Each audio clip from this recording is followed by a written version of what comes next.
There's something quietly powerful about a woman who no longer bargains with her peace. Most people think respect comes from doing more, giving more, explaining more. But in reality, the truest form of respect comes not from how much you give others, but from the calm energy you carry when you stop sacrificing yourself just to be understood. In relationships, men don't only listen to your words, they also feel your inner balance.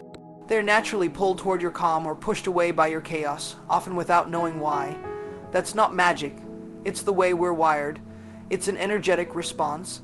In this message, I want to invite you into a deeper understanding of how living by 4 timeless principles not only changes the way men treat you, but shifts your whole experience of love, communication, and balance.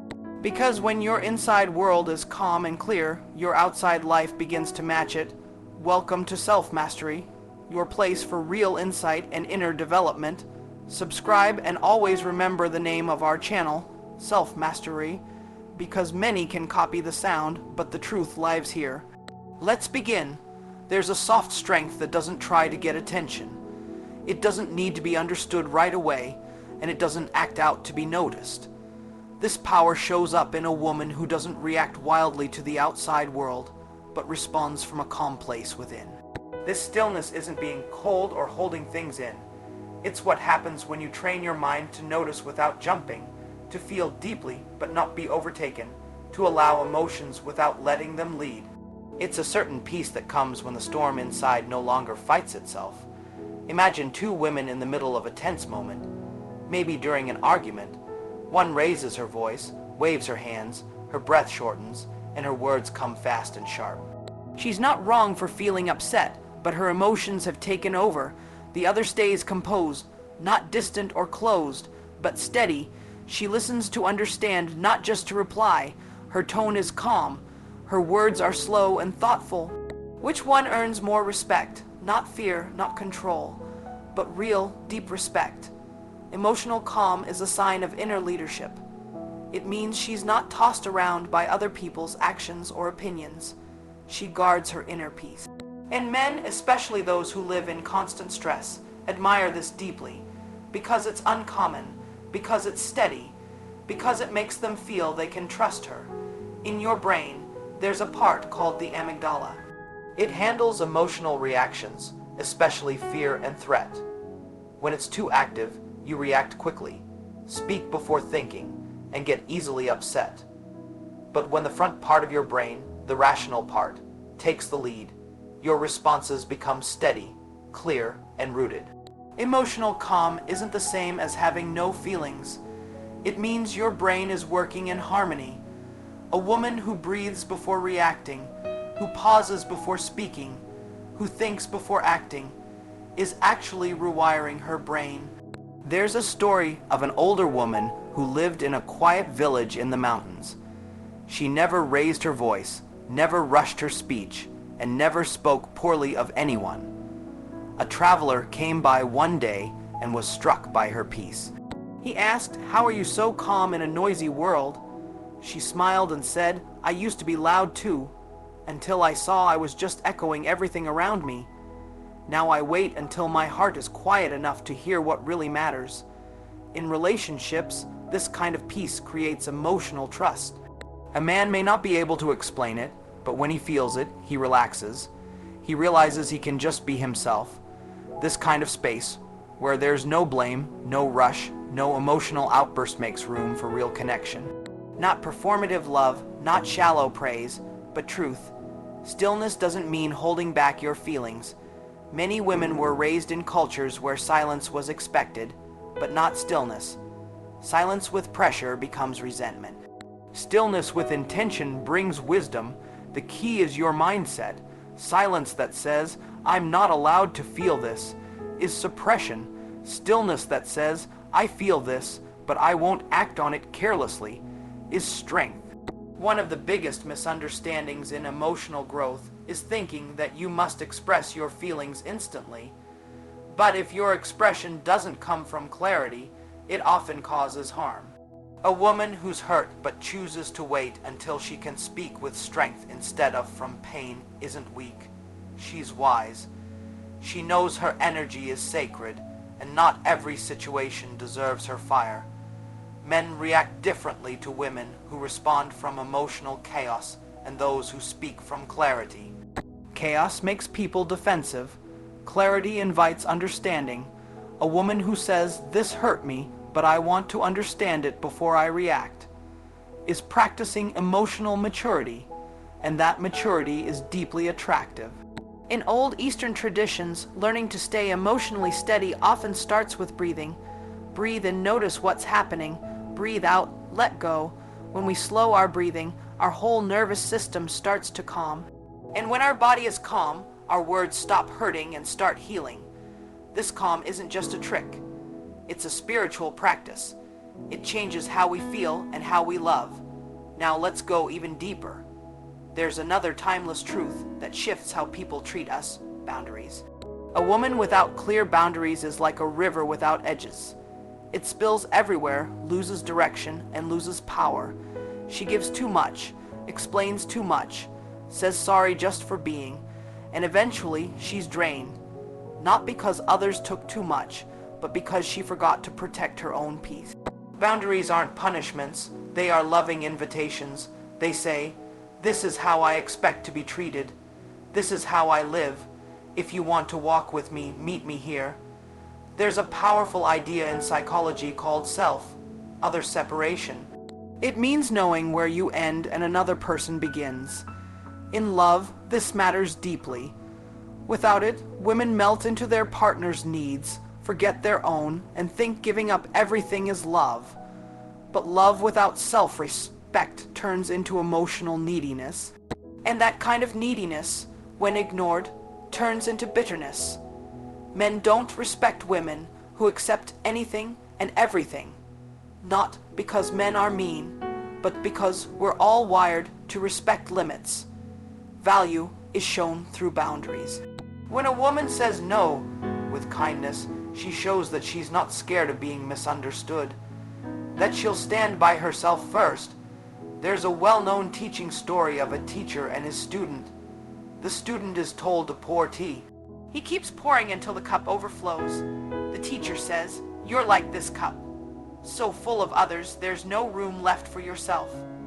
Many women live like this over, flowing with effort, spilling with trying. But when there are no boundaries, the cup breaks and nothing lasting can stay. Boundaries teach others how to treat you. They say, "Don't yell at me. Don't step into my space without permission. Don't ask for closeness if you're not truly present. Don't avoid your healing while depending on me to carry both of us." The hard part is this: many women fear that if they set boundaries, they'll lose love. But the love that breaks when boundaries are set wasn't love. It was control in disguise. True love respects boundaries because it respects your whole self. In emotional health, assertiveness is one of the strongest forms of communication. It's not being aggressive, not being passive. It says, "I matter, you matter, but I am responsible for keeping my peace." This kind of energy builds bridges. Women who speak up early and don't stay in spaces without respect don't repeat themselves. They don't beg for apologies that never arrive. Their inner world is no longer on the market. There's a woman named Amina who spent years saying yes when she meant no. She was more afraid of being left than of losing herself. One day, she looked in the mirror and said, "I miss myself." That moment changed her life. She started with small boundaries: her time, her phone, her energy. At first, people pushed back, but soon she began to draw people who celebrated her no, just like they respected her yes. And that's the truth about boundaries. They don't block real love. They clear the space so that only real love remains. What's left isn't chasing, it's ease. It's clean energy. And strong men, grounded men, are drawn to that. Not mess, not confusion, but steadiness. A woman who calmly holds her limits sends a clear signal. I will not shrink to be loved. I will love from a place of wholeness. Boundaries aren't only for others. They're for you. They're how you stay loyal to your soul. When you ignore your own limits, your spirit grows restless. When you honor them, peace returns. And peace, unlike drama or highs and lows, stays. These qualities, calm emotion and strong boundaries, are the root of a powerful woman's energy. One keeps her stable in the storm, the other keeps her from getting swept away. Together, they change her from someone reacting to life to someone shaping life with her calm presence. And when she walks this road, she doesn't have to be loud to be noticed, tough to be respected, or overly nice to be loved. She becomes a walking example of self-respect, and men, especially the ones who are ready, pause, soften, and step up. There's a power that doesn't shout. It doesn't argue, doesn't explain, doesn't chase praise. It just exists, quiet, strong, and rooted. This strength is often misunderstood in a world that mixes noise with influence. But real strength is in a woman who doesn't explain herself to feel seen. Her presence speaks a language louder than words. It's not just what she says, it's how she carries herself. When she enters a room, when she listens, when she responds with grace, not drama. Her calm slows others down, invites them to listen, not from fear but from respect. This silent strength usually comes after going through tough seasons. Pain, loneliness, healing, and self-discovery. It grows in women who stop waiting to be chosen and choose themselves instead. He never meant for things to become this complicated. He didn't plan to feel so deeply. Yet here he is, carrying 1,000 unsaid words in his chest, remembering you in moments no one else notices. He sits across from her, nods at the right time, smiles on cue, but part of him drifts elsewhere. Somewhere behind those eyes, you're still there. You're the thought that enters when the world goes quiet. You're the echo of something unfinished. He touches her hand, but it doesn't feel like when he touched yours. It's not that she's lacking. It's just that with you, everything felt honest, effortless, like you didn't have to explain your soul for him to understand it. He misses the ease in your laughter, the way your silence was never uncomfortable. He can't say it. He won't, because it would mean admitting that something in his life is built on choosing safety over truth. He's a man divided, not in action, but in spirit. He wakes up beside her, but dreams of the way your presence made him feel seen, the way you said his name like it mattered, the way you looked at him like he was more than what he had become. You didn't need him to be strong all the time. You didn't ask him to be perfect. You simply wanted him to be real, and he was real with you. He told you things he didn't even know he was holding. You touched corners of his mind he had kept hidden from the world. And now, even though he smiles for the photos and plays the role well, there's a hollow space in him, a space that aches for something true, something raw, something like you. He walks through life with her like he's ticking boxes on a checklist. Good job, respectable marriage, beautiful home. But what about peace? What about the quiet knowing that you're in the right place with the right person? What about feeling alive in someone's arms? Those things don't live in his current world. They lived in yours. There are days he tries to forget you, to bury your name under tasks and responsibilities. He tells himself that time will dull your memory, but love that awakened his soul doesn't fade. It waits, it lingers in the shadows of his routine. It clings to songs that remind him of the drive home after seeing you. It whispers in dreams he wakes up from, disoriented and aching. You didn't try to steal him. You never asked him to leave, but your presence shook something in him. You awakened a part of his heart that had gone silent. He didn't even know he was numb until he met you. Now he knows what he's missing.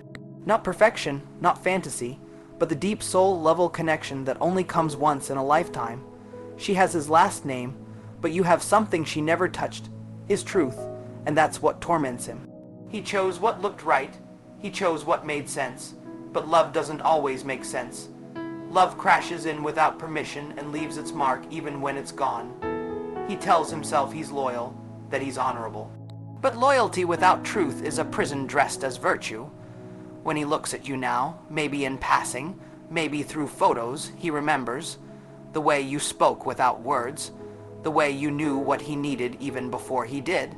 He misses the stillness you brought him, the feeling that, just for a moment, he could be enough, that he could breathe without pretending.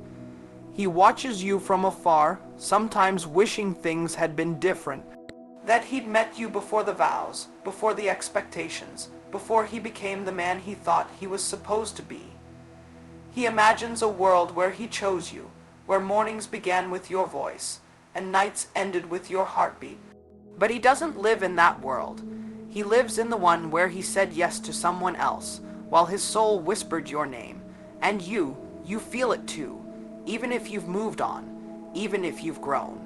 There's a part of you that carries him, not in pain, but in the soft acknowledgement that what you shared was real. That in a world full of almosts, he was your almost everything. He may never admit it.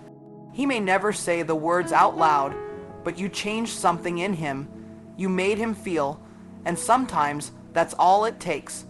A single connection to unravel a carefully constructed life. You didn't destroy anything. You simply held up a mirror, and in that reflection, he saw his real self. He walks through crowds, smiles for everyone, but you live in the quiet corners of his day. You're the pause between his thoughts, the softness in his hard edges, the what, if that never dies, and maybe, just maybe, in some hidden place, he hopes that you know, that you see it in his eyes when they meet yours, that even though life took him elsewhere, his heart still remembers. You were not a mistake. You were the awakening. You were the breath he didn't know he was holding. And while he walks beside someone else, you remain the soul he never truly let go of. And though years may pass, though gray may touch his hair and laughter lines deepen around his eyes, there will be moments that bring you back like a wind from a forgotten season. A scent, a song, a memory, small things that carry big emotions. And in those moments, he will close his eyes and go back to you, just for a second, just long enough to feel alive again. You see, time can't erase what the soul remembers, and his soul, it remembers you. In the silence, in the spaces between heartbeats, in the dreams he doesn't speak of, you are not his regret. You are his truth, the truth he never dared to live, the truth he never stopped loving. He tries to convince himself that he made the right decision, that the life he built, the vows he took, the comfort he feels, they all mean he chose wisely. But in quiet moments, in the silence between conversations, in the space between his heartbeat and breath, he remembers the feeling that only came from you. Not because you were louder or more exciting, but because you made him feel deeply seen in a way no one else ever could. It wasn't about touch or time. It was about truth. A truth that scared him. A truth that woke something inside him he wasn't prepared to face. So he turned toward what was familiar, what looked acceptable, what wouldn't question his unhealed parts, but he didn't forget. He tucked you away in a corner of his soul and tried to live as if that room didn't exist. And yet, it's the one that lights up when he sees someone who slightly resembles you, or hears a laugh that sounds a little like yours. He doesn't talk about it. He doesn't even allow himself to think too long. But it's there, the memory of you, not just in his head, but deep in his body. In the way he holds his breath when someone mentions your name. In the way he freezes when he scrolls past something that reminds him of you. In the ache that shows up uninvited when he thinks he's finally moved on. You were not a mistake. You were not an interruption. You were the mirror that revealed parts of himself he didn't want to see, but needed to. And maybe that's why he couldn't stay, because you loved him from a place that demanded depth, honesty, and inner growth, and he wasn't ready. He might not ever be. Some people marry who is safe. Some people choose what feels doable over what feels divine. It's not always because they don't care. Sometimes it's because they're not yet whole enough to carry a love as big as yours. And maybe you've questioned your own worth because of it. Maybe you've sat in silence wondering what you did wrong, why he didn't fight harder, why he didn't stay when it felt so real. But it wasn't your lack that made him walk away. It was your power, the kind of power that wakes up souls, not just bodies. And waking up is painful. Not everyone is ready to do that kind of work. Not everyone is brave enough to look in the mirror you hold up. So he stayed in his safe space, in a life that checks all the right boxes but leaves something missing. In a routine that makes sense but doesn't stir his soul. He smiles. He laughs. He posts pictures. But deep down, there's a version of him that only lived when he was with you. And that version still breathes inside him, even if it's buried under layers of logic, duty, and fear. You don't need to wait for his return to feel whole. You were whole before he arrived. You were just hoping he'd join you in that wholeness, that he'd meet you in that sacred space where souls speak louder than words. But instead, he chose something quieter, something more predictable, something that didn't shake his foundations. And maybe, in some quiet part of you, you still hold hope. Not because you can't move on, but because you once saw who he could be. You glimpsed the man behind the mask, behind the fear, behind the expectations. You touched a part of him that even he hadn't dared to touch. And that's not something you forget easily. It's not something you just walk away from. But it doesn't mean you have to stay frozen in time either. Your journey isn't waiting for his awakening. It's calling you to your own, to rise from the ashes of unanswered questions and become the woman who doesn't need closure to be free. Who doesn't need him to say sorry to release the pain, who doesn't need him to return in order to reclaim her joy. You loved deeply, and that matters. You showed up fully, and that counts. You offered truth in a world that celebrates convenience. And that's not weakness. It's sacred. He will think of you often more than he admits in the quiet of the night, in the moments when life feels too quiet or too loud, in the stretch of space between what he has and what he secretly longs for. You won't know when, you won't see it on his face, but it will be there, in the ache of almost, the ghost of what could have been. And sometimes that's the price of being unforgettable. You become the story that lives in silence. The feeling they never fully put into words. And while he sleeps next to someone else, there's a part of him that dreams of you. Not because he doesn't care for her, but because you awakened something no one else ever did. Something real, something raw, something eternal. And even if he never says it, even if he never shows it, deep down you know it, because you felt it too. And feelings that real don't just disappear. They transform, they evolve, they become part of who you are. So don't shrink your heart to fit into someone else's comfort. Don't silence your truth because someone else chose fear. Don't doubt your light because someone else wasn't ready to see it. Keep shining, keep loving, keep becoming, because love like yours wasn't meant to be forgotten. It was meant to wake the world, and whether he joins you or not, your light remains. You are not the one who got left. You are the one who carried truth, who dared to love deeply in a world that often chooses shallow, who stood tall in a connection that required courage. You didn't lose him. He lost the version of himself he could have become with you. And maybe one day he'll realize that. Maybe one day he'll whisper your name into the wind and wonder where you are. But by then, you'll be somewhere radiant, whole, and free. Not waiting, but glowing. And if ever he crosses your path again, with eyes that look older and a heart that carries weight, you'll feel it. That moment of recognition. Not of what was, but of what almost became. And you'll smile, not because you need him, but because you finally understand. You were never incomplete. You were the beginning of something too powerful to be confined. You were the flame that lit his soul, even if only for a while, and some fires, once lit, never really go out.